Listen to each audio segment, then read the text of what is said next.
Yeah, the famous quote that he used with his own generals when they were saying about how will history view us, and he says, "Who the hell remembers the Armenian?" Yeah. So, tell us about that quote. Just before the onset of World War II, the invasion of Poland in September 1939, just before that, Hitler was meeting with his generals in August 1939. And he was giving his generals a free hand to rule Poland, to dominate Poland without any concern whatsoever for that population, to devastate the Polish population.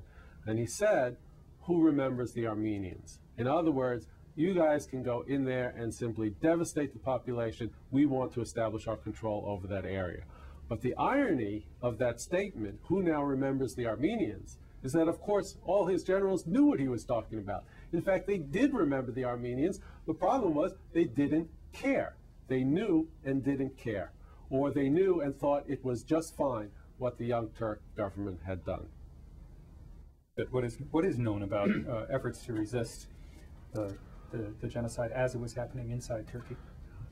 There was a very substantial complicity of the Turkish population in the genocide of the Armenians.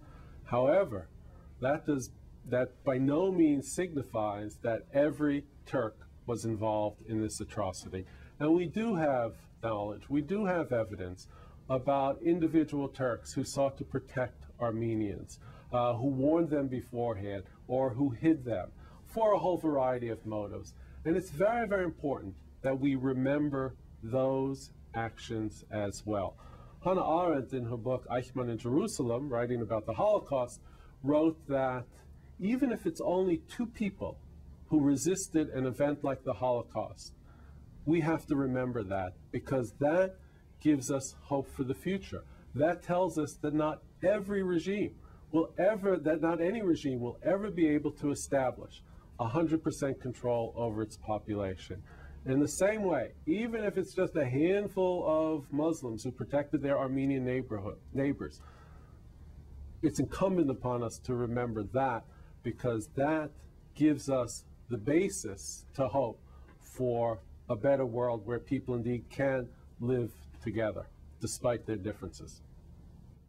There were German officials and businessmen and missionaries all up and down the Ottoman Empire, because the Ottoman Empire was an ally of Germany in World War I.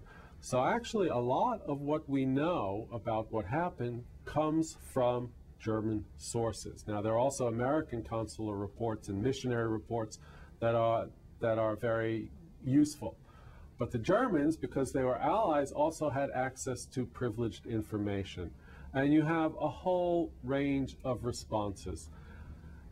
And for those Germans, especially in the military, and especially foreign office officials, many of them were not, shall we say, not adverse to the removal of Armenians. They might not have liked some of the excesses, but they thought that the idea of an exclusive pan-Turkic empire populated only by Turks, they thought that was a good idea, and that Armenians were quote-unquote troublesome.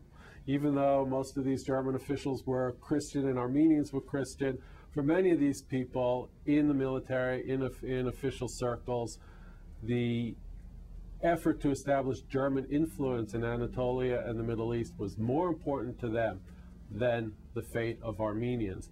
And that kind of callousness is something that we can see carried into political thinking and military thinking way beyond the Armenian Genocide, but really on into the Second World War and the Holocaust.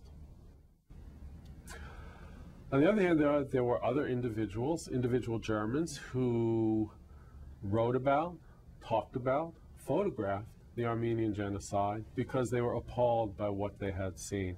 The German missionary Johannes Lepsius is a very important example, and he circulated his writings and his documentary collections in official circles in Germany in 1916-17, hoping that the German government would rein in its Ottoman ally, all to no avail. Another important figure is Armin Wegener, who photographed the events of the genocide, who saw the caravans of people in horrendous circumstances being forced through the desert. So part of our photographic record comes from his efforts, and he then later was also an opponent of the Nazis and was thrown into a concentration camp. So we have an individual who, in his own humanitarian convictions and commitments, responded to both atrocities, although he was a member of neither one of those communities. Mm.